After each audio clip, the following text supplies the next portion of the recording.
बड़ी खबर इलेक्शन से जुड़ी हुई है, इलेक्शन ब्रेकिंग है। एक्सिस का बंगाल पर एग्जिट पोल नहीं आएगा। एक्सिस माई इंडिया का बंगाल एग्जिट पोल नहीं आएगा। इस वक्त की ब्रेकिंग न्यूज, इस वक्त की बड़ी खबर, एग्जिट पोल पर सबका प्रदीप जी सब वेट कर रहे थे। हमारी पूरी तैयारी थी कि शाम में एक्सिस माई इंडिया का एग्जिट पोल दिखाएंगे पश्चिम बंगाल का। आपने तो एंड में गूगली बोल कर दी, कहा कि आप पोल ही नहीं लेके आ रहे। कहां गया भाई आपका पोल?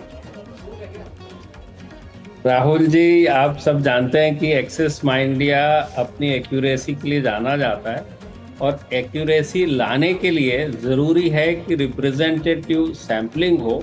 आपके दर्शकों को मैं बता दूं, रिप्रेजेंटेटिव सैम्पलिंग का मायना ये है कि सारी जो डेमोग्राफी होती हैं, जेंडर से शुरू करके age group, income group, education group, occupation group में, जैसे एग्जाम्पल के तौर पे 6 एज ग्रुप हैं।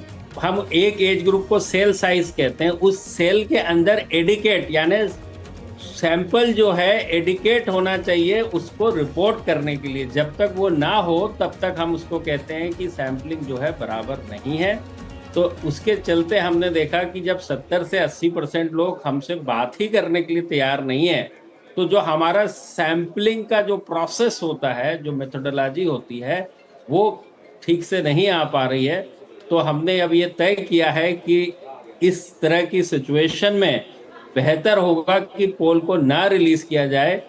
उसके कोई हमें कॉन्फिडेंट ही नहीं है कि वो जो पोल होगा वो सही होगा, और इसके चलते हमने डिसाइड किया है कि इस बार हम भी आप लोगों की तरह रिजल्ट के दिन बैठ के देखेंगे कि कौन जीत रहा है और कौन हार रहा है।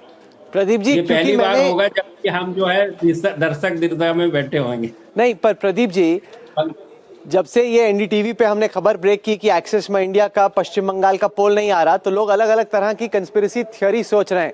वो कह रहे हैं कि इतना आपको लग रहा था कि एक पार्टी जीत रही है, लेकिन आप ये डर रहे थे दिखाने से कि एक पार्टी जीत रही है, इसलिए आपने प्रेशर में आके पैनिक कर दिया और तय किया कि आप बताओगे नहीं कि कौन जीता। ऐसा तो नहीं कि डर तो नहीं गए प्रदीप गुप्ता और उनकी टीम?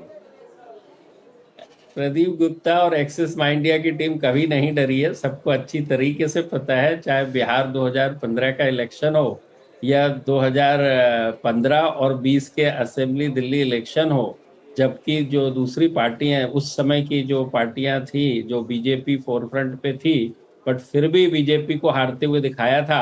तो ऐसा कहीं कुछ है नहीं। उस समय भी लोगों ने चर्चा की थी, इसलिए मैं बीजेपी का नाम ले रहा हूँ। 2015 में लालू प्रसाद यादव जी ने कहा था कि एक्सिस माई इंडिया को बीजेपी वाले पोल नहीं दिखाने दे रहे हैं। कुछ चैनलों ने वो पोल को रिलीज नहीं किया था, उसके चलते फिर भी एक्सिस माई इंडिया ने अपनी वेबसाइट पर रिलीज करके, और फिर बाकी सारे आप लोगों के चैनलों ने उसको लिया था और हमने दिखाया था। और इसी डर या बिना डर के चलते हम कभी एक्सिस माई इंडिया में ओपिनियन पोल नहीं करते हैं, क्योंकि कोई सवाल ही नहीं उठता कि एग्जिट पोल में किसी भी तरह का, किसी भी पार्टी का कोई डर हो या कोई इस तरह की विषय। चलिए, फिर भी इतना तो तय है कि 13,000 लोगों से आपकी बात हुई। आपने कहा कि रिप्रेजेंटेटिव नहीं है। मैं दिखाना चाहता हूं दर्शकों को एनडीटीवी डेटाफाइड टीम के कुछ आंकड़े, जो कि बताते हैं कि 77 के चुनाव के बाद जो भी जीता है पश्चिम बंगाल में बड़ा ही जीता है। आप ये देखिए, 1971 का चुनाव है, वो लास्ट चुनाव है जहां पे टाइट फाइट थी, जहां करीब 5% का गैप था। 42 बनाम 37 उस वक्त पे 5% का गैप था। उसके बाद जब जब चुनाव रहा, 77 में जो पार्टी जीती थी उसकी करीब 78%, 78% सीट्स आई थी। जो हारी थी उसकी केवल 10% सीटें आई थी। आप ऐसे ही चलते चले, कोई भी ऐसा चुनाव नहीं, पिछले चुनाव में जो पार्टी जीती उसकी 71% सीटें आई, जो हारी उसकी 26% सीटें आई। यानी कि जो भी जीतती है पार्टी पश्चिम बंगाल में वो बड़ा जीतती है। पूरी तो आपको तस्वीर समझ में नहीं आई, लेकिन क्या इतना समझ में आया कि ये ट्रेंड जारी रहेगा? तो 26 में जो था, 77 में जो था, 91 में था, लगभग यही रहा है, या फिर हम वापस 71 के ट्रेंड की तरफ जा रहे हैं जहां पे गैप बहुत कम है जीतने और रनर अप पार्टी में? मुझे लगता है राहुल, बिल्कुल आपने सही कहा, और खासकर जब बाइपोलर पोल हो, जो कि नजर आ रहा है बंगाल में, तो जो अंतर होगा वो ठीक ठाक ही होगा। इफ नॉट 70 जैसे पिछली बार हुआ था, जो आपने बताया 70 और 26 का, उससे 60-40 का तो पक्का रहने वाला है। मुझे ऐसी उम्मीद है, चाहे जो भी जीते। आपको लग रहा है 60-40 का अंतर होगा? मेरे कई सहयोगी यहाँ पे आपको लाइव इस वक्त सुन रहे हैं, देख रहे हैं। मैं विकास भदूरिया के चलता हूँ। विकास, सब लोग सोच रहे हैं भाई गुप्ता जी नंबर क्यों नहीं बता रहे, आपका सवाल है इनके लिए? या बिल्कुल मेरा सवाल ये है प्रदीप गुप्ता जी, हमने आपको कई बार खुश होते भी देखा है, डांस करते भी देखा है, सही रिजल्ट्स होने पर, रिजल्ट सही आने पर, लेकिन कई बार आपके आंकड़े गलत भी हुए हैं। लेकिन इसका मतलब ये तो नहीं है कि आप पीछे हट जाएं।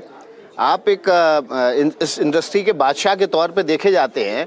गलत होंगे सही होंगे वो रिजल्ट वाले दिन पता चलेगा, लेकिन जो भी असेसमेंट है वो रखना तो ज़रूर चाहिए। देखिए, बिल्कुल सही कहा विकास आपने कि असेसमेंट जो भी हो रखना तो चाहिए। दिक्कत यहाँ पर इस बार पहली बार ऐसी हो रही कि कुछ असेसमेंट ही नहीं आ रहा।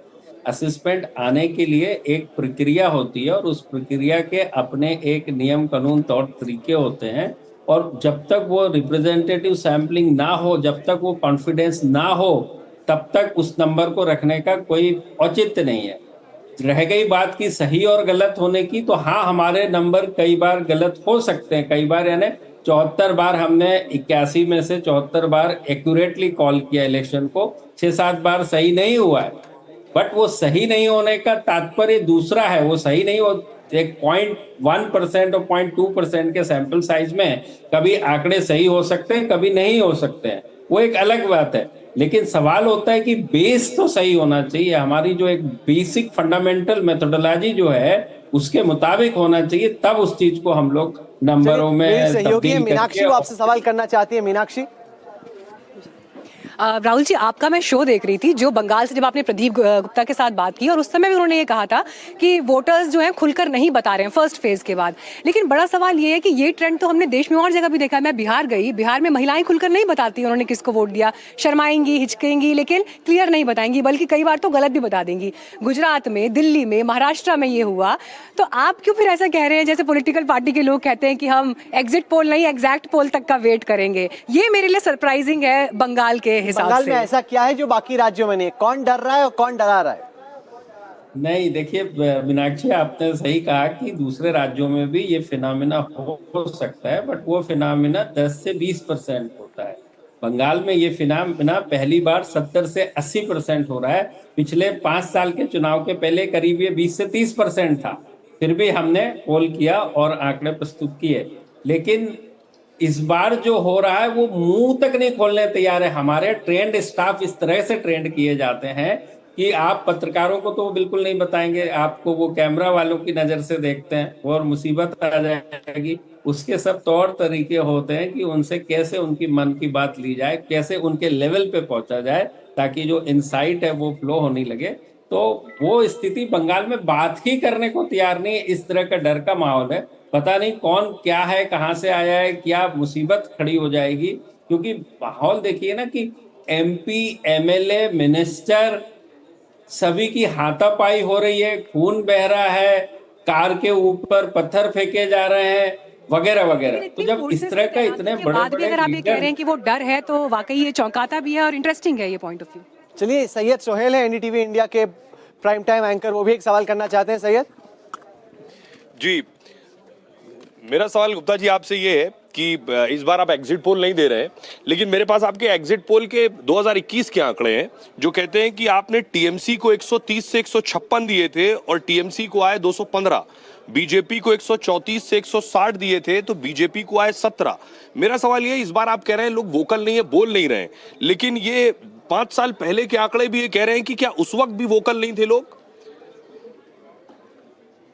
नहीं, मैंने जैसे बताया 20 से 30% लोग उस समय वोकल नहीं थे, लेकिन लोग कह रहे थे।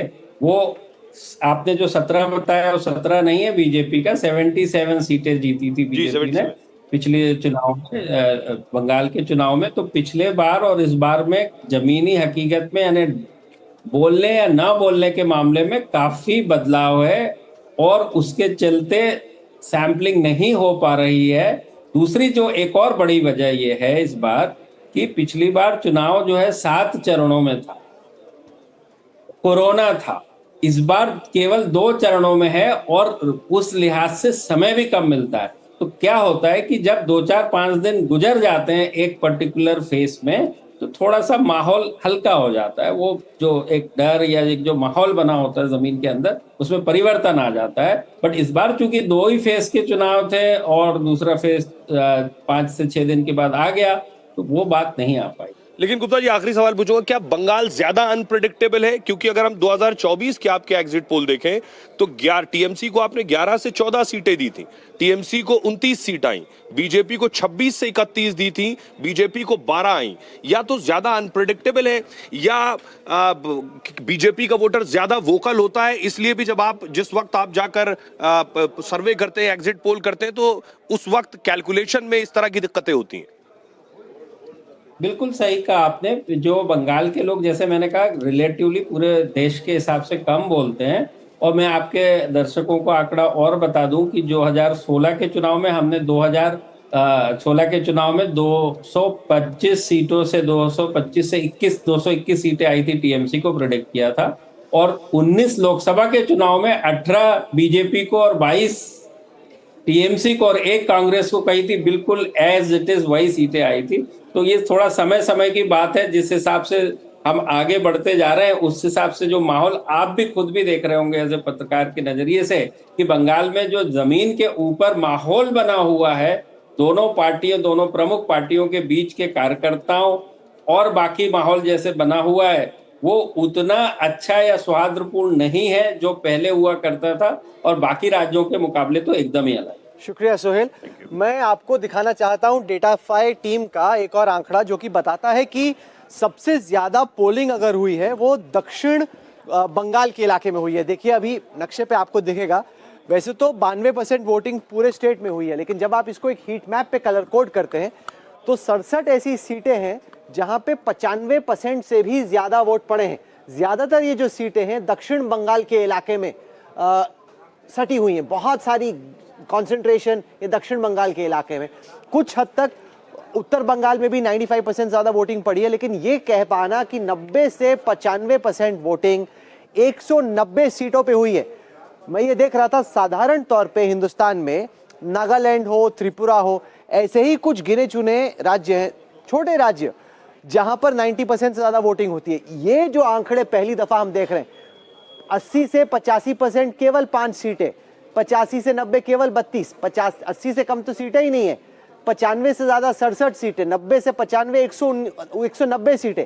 इसके क्या मतलब देखते हैं इतनी ज्यादा कंसंट्रेशन ऑफ पोलिंग दक्षिण बंगाल में?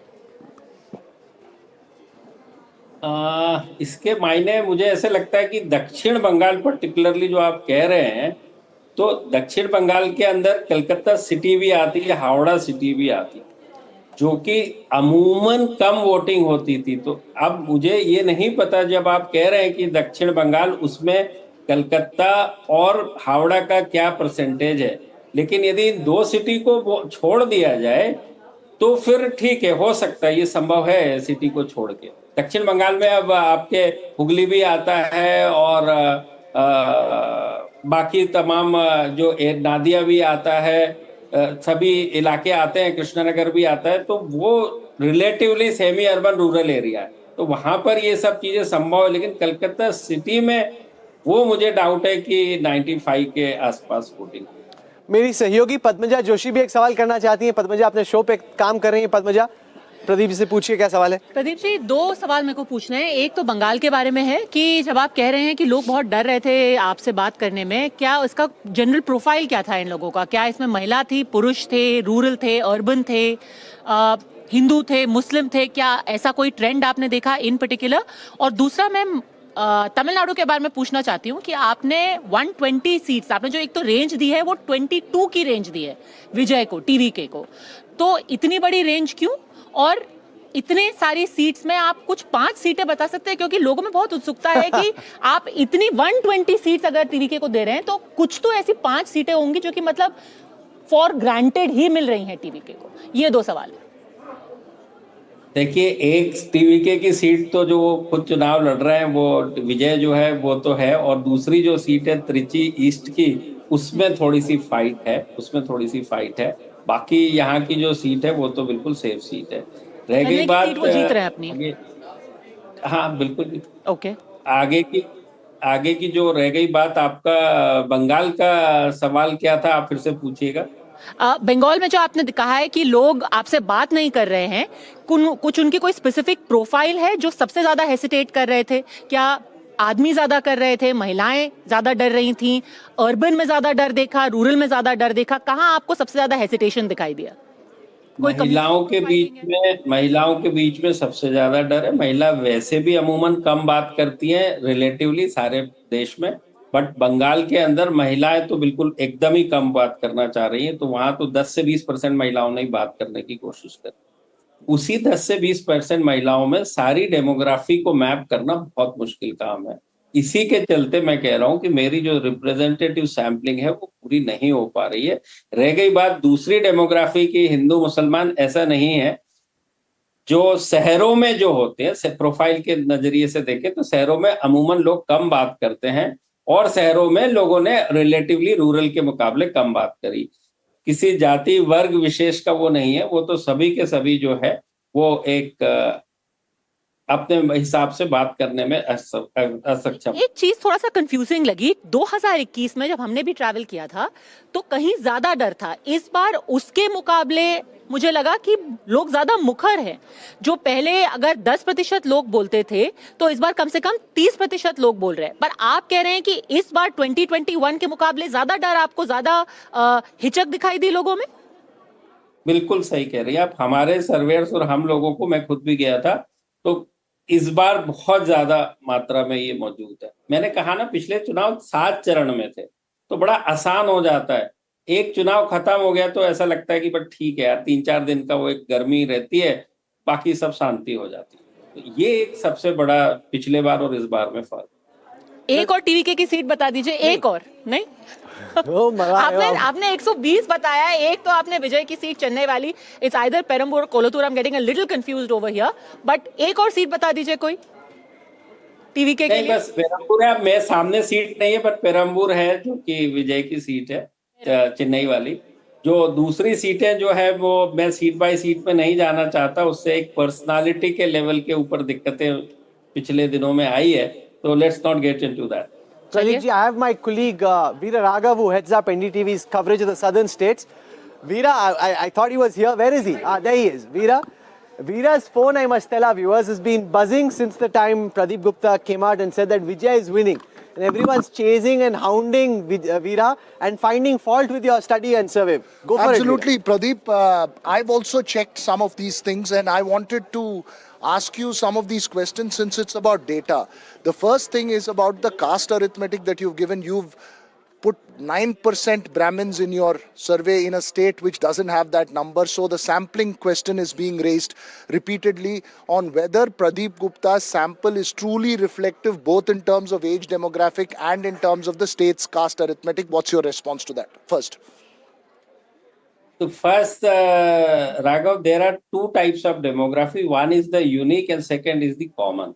Among the unique demography, it is easier and important to maintain that, which is gender, age,